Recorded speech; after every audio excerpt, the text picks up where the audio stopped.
Hello friends, आप सभी का स्वागत है स्टडी कवर क्लासेस में। तो आज की इस वीडियो में हम लोग क्लास 11 का जो है सो इकोनॉमिक्स का चैप्टर आपका जो है सो जितना भी आपका इंपॉर्टेंट टाइप क्वेश्चन बन सकता है उन सारे क्वेश्चन को यहाँ पे हम लोग कंप्लीट करेंगे। ठीक, तो बने रहिए अंत तक। अगर यदि चैनल पर नए हैं तो चैनल को सब्सक्राइब कर लीजिए। ठीक, चलिए हम लोग क्वेश्चन नंबर 1 से स्टार्ट करते हैं। क्वेश्चन नंबर 1 में बोलता है कि केंद्रीय प्रकृति के अंतर्गत कौन से माप आते हैं? मध्यिका, बहुलक, समांतर, माध्य, इनमें से सभी। तो केंद्रीय प्रकृति के अंतर्गत ये तीनों ही आता है। इसका जो राइट आंसर हो जाएगा वो इनमें से सभी। ठीक, चलिए नेक्स्ट हमारा 2 नंबर में कहलाता है, क्या कहलाता है कि आंकड़ों का चित्रमय प्रदर्शन। आंकड़ों का जो चित्रमय प्रदर्शन कहलाता है वो क्या? संग्रहण, व्यवस्थीकरण, दोनों ए और बी, या प्रस्तुतिकरण। तो जो हम चित्र के द्वारा दर्शाते हैं उसको हम प्रस्तुतिकरण यानी प्रस्तुत करते हैं। ऑप्शन नंबर आपका डी आंसर सही हो जाएगा। 3 नंबर क्वेश्चन में बोलता है कि जब दो चरों के बीच परिवर्तन एक ही दिशा में होता है तो वह संबंध क्या कहलाता है? जब दो चरों के बीच जो होता है परिवर्तन दोनों जो है सो एक ही दिशा में होता है तो धनात्मक संबंध कहलाता है। ठीक, लेकिन एक दूसरा, एक इधर साइड और दूसरा एक बढ़ रहा है दूसरा घट रहा है तो यहाँ पे आपका ऋणात्मक हो जाता है, लेकिन यहाँ पे दोनों क्या हो रहा है? बढ़ रहा है। ठीक, धनात्मक हो जाएगा। ऑप्शन नंबर 1 आंसर सही हो जाएगा। 4 नंबर क्वेश्चन में बोलता है कि सांख्यिकी डॉट डॉट यानी जटिल तथ्यों को जटिल करती है, तथ्यों को परस्पर तुलनीय बनाती है, जटिल तथा तथ्यों को स्पष्ट करती है। अगला बोलता है दोनों बी और सी, तो ये क्या करती है? जटिल तथ्यों को जटिल करती भी है और जटिल तथ्यों को स्पष्ट भी करती है। ठीक, सॉरी आपका जो है सो ये बी और सी, आपका जो है सो बी और सी आंसर सही हो जाएगा। तथ्यों का परस्पर तुलनीय बनाता है और जटिल तथा तथ्यों को दोनों को स्पष्ट करती है। ऑप्शन नंबर डी आपका आंसर सही हो जाएगा। चलिए नेक्स्ट हमारा है 5 नंबर में कि 6 परिवारों की मासिक आय को निम्नलिखित में इस तरह से दिखाया गया है। ठीक, तो औसत आय क्या होगा? तो औसत आय के लिए क्या करना पड़ता है? टोटल को जोड़ेंगे तो 1600, 1500, 3100 और 1400 हमारा हो गया 4500 और 1525 कितना हो गया? 45 और 15 हमारा हो गया 60। ठीक, 60 6025 और फिर उसमें 1625 जुटेगा तो कितना हो जाएगा? यानी 60 और 16 आपका 7650 और इधर आपका फिर से जो है सो 7650 में 1630 जोड़ेंगे तो आपका आ जाता है 0, 5 3 8 6 6 12 7 1 8 8 1 9 9280 आ गया टोटल। ठीक, हमारा टोटल आ गया कितना? 9280, 9280। और औसत निकालने के लिए कितना, जितना बार दिया है उसको हम लोग भाग कर देंगे तो 1 2 3 4 5 6, तो 6 से इसको भाग देंगे तो कितना बार में कटेगा? एक बार में आपका 3 यहाँ पे बच गया है और 2, 5 बार में आपका 30 आ गया। ठीक, उसके बाद यहाँ पे आपका फिर 2 बच गया तो 5 बार में 6 से 4 बार में आपका कितना आ गया? 24 आपका रह गया एक हाथ में। ठीक, उसके बाद आपको जैसे 7 6 से थे 42, आपका टोटल जो है सो कैंसिल, यानी यहाँ से आपका जो आ जाएगा वो कितना आ जाएगा? ऑप्शन नंबर 1 जो है सो राइट आंसर हो जाएगा। ठीक, कितना आ जाएगा? 1547 रुपया में। चलिए नेक्स्ट हमारा है 6 नंबर में कि वह संबंध के सूत्र का प्रतिपादन किसने किया था? कि सहसंबंध का जो सूत्र का प्रतिपादन किया था वो किसने किया था? चार्ल्स शियरमैन ने, अगला बोलता है कार्ल पियर्सन ने, और नेक्स्ट बोलता है आपका दोनों ए और बी ने। तो ये जो संबंध का स्थापन मतलब दिया था ये दोनों ही दिया था। ठीक, दोनों ए और बी दोनों ही। 7 नंबर क्वेश्चन में बोलता है कि निम्नलिखित श्रृंखला 10 से 14, 15 से 19 एक अंतराल पर दिया हुआ है। ठीक, तो इसको हम लोग क्या कहते हैं? मध्य बिंदु आकृति श्रृंखला। अगला बोलता है कि समावेशी श्रृंखला, उपवर्जी श्रृंखला, संचयी आवृत्ति श्रृंखला। तो ये समान पर मतलब है, इसका गैप जो है सो 4 है, यहाँ पे भी 4 है, तो ये सम आवेश यानी समावेश। ऑप्शन नंबर बी आपका आंसर सही होगा। चलिए 8 नंबर क्वेश्चन में बोलता है कि किस श्रेणी के उस मूल्य को कहते हैं जो सबसे अधिक बार आता है? तो जो सबसे अधिक बार आता है वो बहुत से बहुलक कहलाता है। ऑप्शन नंबर सी आपका आंसर सही होगा। 9 नंबर क्वेश्चन में बोलता है कि किसी अनुसंधान से संबंधित समग्र या जनसंख्या की सभी इकाइयों का अध्ययन किया जाता है तो उस विधि को क्या कहते हैं? प्रतिदर्श विधि, जनगणना विधि, दोनों ए और बी। प्रतिदर्श विधि में सीधा आपको जो है सो मुँह से जान लिया, लेकिन जनगणना विधि में क्या एक एक करके गणना करता है, तो ऑप्शन नंबर बी आपका आंसर सही हो जाएगा। 10 नंबर क्वेश्चन बोलता है किसी समग्र में एक मत जितनी बार आती है उस पद को हम लोग क्या कहते हैं?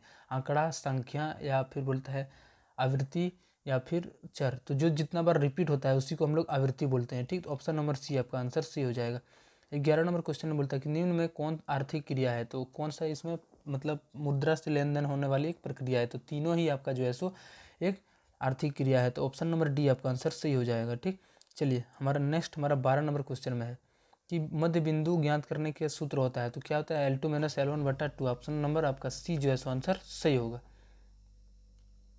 चलिए नेक्स्ट हमारा क्वेश्चन नंबर 13 पर आते हैं कि वे चित्र जिसमें आंकड़ों को दंडों या आयतों के रूप में प्रकट करते हैं किया जाता है, तो उस चित्र को हम लोग क्या कहते हैं, तो हम लोग एक दंड चित्र कहा जाता है, ठीक। जिसमें आंकड़ों को दंडों या आयतों के रूप में दिया जाता है उसको दंड चित्र कहते हैं। 14 नंबर क्वेश्चन में बोलता है कि प्रश्नावली का प्रयोग किया जाता है, तो प्रश्नावली जो प्रयोग किया जाता है वो किस में किया जाता है, चित्र बनाने में, लॉरेंज वक्र में, दोनों ए और बी में, दोनों में, सर्वेक्षण में। तो ये प्रश्नावली का यूज किया जाता है उस सर्वेक्षण में किया जाता है। ऑप्शन नंबर डी आंसर सही होगा। 15 में बोलता है कि अर्थशास्त्र की दुर्लभता संबंधी परिभाषा के प्रतिपादक कौन था, ठीक। तो दुर्लभता संबंधी जो आपका प्रतिपादक था वो मार्शल। ऑप्शन नंबर सी आपका आंसर सही होगा।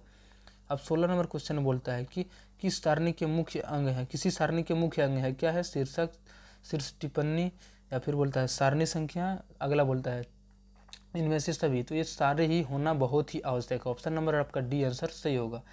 17 नंबर क्वेश्चन बोलता है कि निम्नलिखित समांतर माध्य में सूत्रों में कौन सही है, तो इनमें से कौन सा है जो समांतर माध्य का सूत्र है जो एक सही है, तो समेशन एक्स बार बराबर जो होता है summation of F x upon summation of F, ये आपका यही ए नंबर आपका सही आंसर हो जाएगा, ठीक। यहाँ पे इसको उल्टा कर दिया, कट जाएगा, इसमें एन माइनस कर दिया है और इसमें भी क्या किया है, उल्टा कर दिया है, तो ये भी कट जाएगा, ठीक।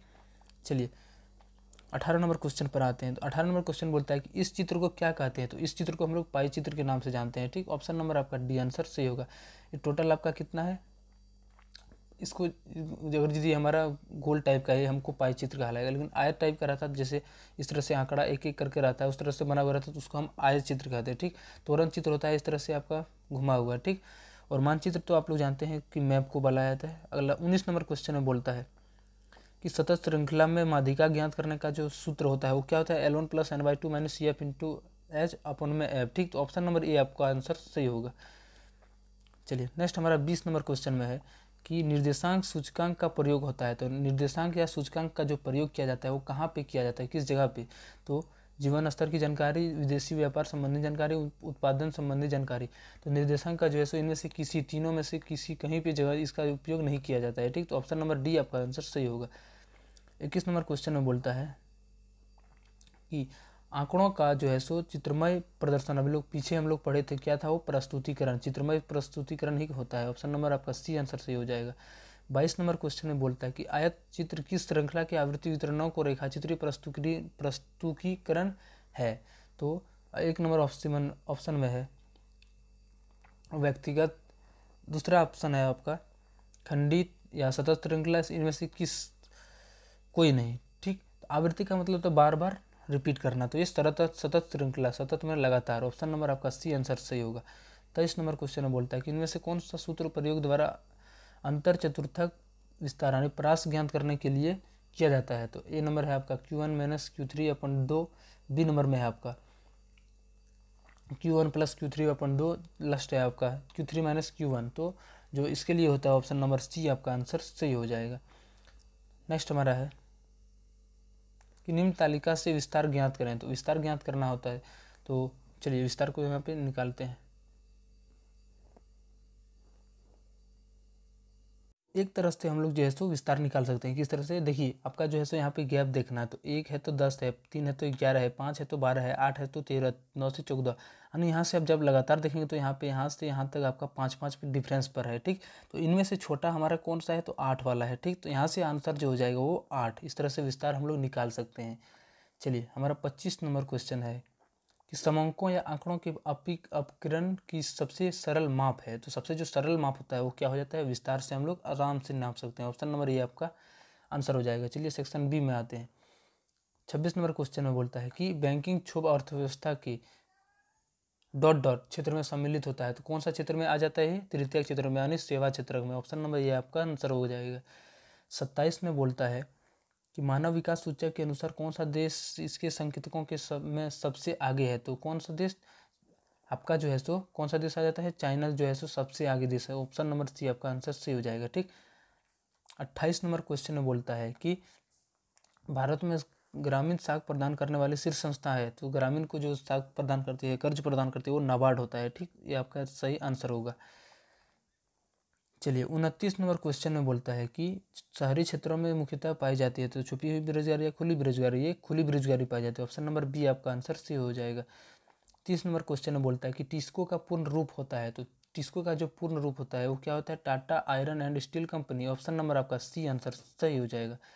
चलिए नेक्स्ट हमारा है 31 नंबर क्वेश्चन में कि किस वर्ष को जो है सो विभाजन महाविभाजन के वर्ष के नाम से जाना जाता है? तो ये 1921 के जो मतलब वर्ष को महाविभाजन के नाम से जाना जाता है। ठीक, चलिए 32 नंबर क्वेश्चन बोलता है कि सतत विकास के अंतर्गत किनकी आवश्यकताओं की संतुष्टि होती है? तो सतत विकास के अंतर्गत जो है सो दोनों का ही, केवल वर्तमान पीढ़ी, केवल भावी पीढ़ियों को, तो ये दोनों को ही आवश्यकता पूर्ति हो जाती है। 33 नंबर क्वेश्चन बोलता है भारत में किस प्रकार की अर्थव्यवस्था देखी जाती है? तो भारत में जो सामान्यतः मुख्यतः देखा जाता है वो मिश्रित अर्थव्यवस्था देखा जाता है। ठीक, चलिए नेक्स्ट 34 नंबर क्वेश्चन में है कि 1978 में तीव्र औद्योगिक समृद्धि की शुरुआत किस देश में हुई थी? सबसे पहले कहाँ से हुई थी शुरुआत? तो शुरुआत सबसे पहले हमारा चीन से हुआ था। ऑप्शन नंबर बी आपका आंसर सही हो जाएगा। 35 नंबर क्वेश्चन में बोलता है कि अपनी देश की मुद्रा का मूल्य विश्व के दूसरे देश की मुद्रा तुलना में घटाने को, इसी को हम लोग क्या कहते हैं? अवमूल्यन कहते हैं। ठीक, दूसरी मुद्रा को ज़्यादा दे देना, हमारा मुद्रा को कम कर लेना। ऑप्शन नंबर ये आपका आंसर सही हो जाएगा। 36 में बोलता है कि WTO किसका पूर्ण रूप है? तो WTO वर्ल्ड ट्रेड ऑर्गेनाइजेशन, यानी क्या होता है? विश्व व्यापार संगठन। ऑप्शन नंबर आपका बी आंसर सही हो जाएगा। 37 नंबर क्वेश्चन बोलते हैं भारत में किस व्यक्ति ने सर्वप्रथम निर्धनता रेखा की धारणा का प्रयोग किया था? तो किसने किया था? सबसे पहले जो निर्धनता रेखा की जो हमारा धारणा दिया था, सबसे पहले दादा भाई नौरोजी ने। ऑप्शन नंबर डी आपका आंसर सही हो जाएगा। 38 नंबर क्वेश्चन है LPG नीतियों के सकारात्मक प्रभाव। तो LPG के नीतियों के तहत से हम लोगों को क्या फायदा हुआ? तो अंतर्राष्ट्रीय पहचान, उभरती अर्थव्यवस्था, औद्योगिक उत्पादन में वृद्धि। तो ये चारों ही हमारा जो है सो काम के लायक है, इनमें से सभी हो जाएगा। 39 नंबर क्वेश्चन में बोलता है कि ब्रिटिश काल में भारत की प्रथम जनगणना कब संपन्न हुई थी? तो 39 नंबर का जो मतलब बोलता है कि ब्रिटिश काल में भारत की प्रथम जनगणना जो शुरू हुई थी वो कब हुई थी? 1881 के अंतर्गत। सी नंबर आंसर सही हो जाएगा। 40 नंबर क्वेश्चन में बोलता है कि प्रथम पंचवर्षीय योजना की प्राथमिकता डॉट डॉट उत्पादन था, कृषि का, उद्योग का, ऑटोमोबाइल का। अगला बोलता है सेवा का। तो प्रथम पंचवर्षीय जो योजना था वो कृषि पर टोटली आधारित था। 41 नंबर क्वेश्चन में बोलता है कि GDP का पूर्ण रूप है, तो इसका जो हो जाता है क्या होता है? गुड्स, GDP गुड्स आपका, उसके बाद आपका जो है सो डोमेस्टिक, और PC आपका हो जाता है प्रोडक्ट। ठीक, तो सकल घरेलू उत्पाद। ऑप्शन बी आपका आंसर सही हो जाएगा। 42 नंबर क्वेश्चन में बोलता है कि योजना आयोग की स्थापना कब हुई थी? तो योजना आयोग की स्थापना 1950 के अंतर्गत की हुई थी। 43 नंबर क्वेश्चन बोलता है वह प्रक्रिया जिसके अंतर्गत शिक्षा पर निवेश, स्वास्थ्य का सुधार, प्रशिक्षण आदि इत्यादि जो सम्मिलित होते हैं, तो उनको हम लोग क्या बोलते हैं? हम लोग उसी को बोलते हैं मानव के पूंजी निर्माण हो रहा है। ऑप्शन नंबर डी आपका आंसर सही होगा। 44 में बोलता है कि सरकार द्वारा लगाए गए प्रत्यक्ष या भौतिक नियंत्रणों से अर्थव्यवस्था को मुक्त करना जाना जाता है, तो इसको प्रक्रिया को हम लोग किस प्रक्रिया से जानते हैं? तो उदारीकरण की प्रक्रिया से जानते हैं। ठीक, 45 में बोलता है कि भारत में निर्धनता के डॉट यहाँ से उसके बाद कीमतों में वृद्धि, बढ़ती जनसंख्या, रोजगारों के अवसरों का अभाव, इनमें से सभी। तो इसका जो आंसर हो जाएगा क्या हो रहा है कि सबसे पहले भारत में निर्धनता के कारण रोजगारों के अवसरों का जो है सो अभाव होते जा रहा है। ठीक, 46 नंबर क्वेश्चन में बोलता है कि आधारित संरचना डॉट डॉट की पूर्व शर्त है। तो आधारित जो संरचना है वो किसका पूर्व शर्त है? तो प्रदूषण का, उन्मूलन का, आर्थिक विकास का, स्वास्थ्य सुविधाओं में कमी का। तो ये आर्थिक विकास की पूर्व शर्त है। 47 नंबर क्वेश्चन में बोलता है कि वर्तमान में कौन सा राज्य साक्षरता दर में सबसे अधिक है? तो वर्तमान में जो है सो इन चारों में से कौन सा ऐसा राज्य है जिसका साक्षरता दर बहुत ही अधिक? तो वो त्रिपुरा हो जाएगा। ठीक, 48 में बोलता है कि कृषि क्षेत्र में किस प्रकार की बेरोजगारी पाई जाती है? तो वहाँ पे कौन सी बेरोजगारी पाई जाती है? छुपी बेरोजगारी।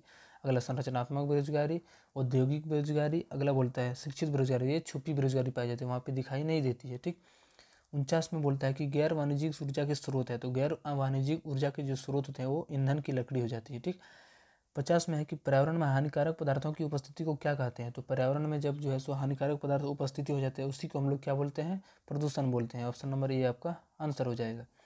चलिए, और ये चैनल को सब्सक्राइब नहीं किए तो चैनल को सब्सक्राइब के लिए, इसका पार्ट 2 बहुत जल्द आने वाला है। ठीक, मिलते हैं नेक्स्ट वीडियो में। जय हिंद।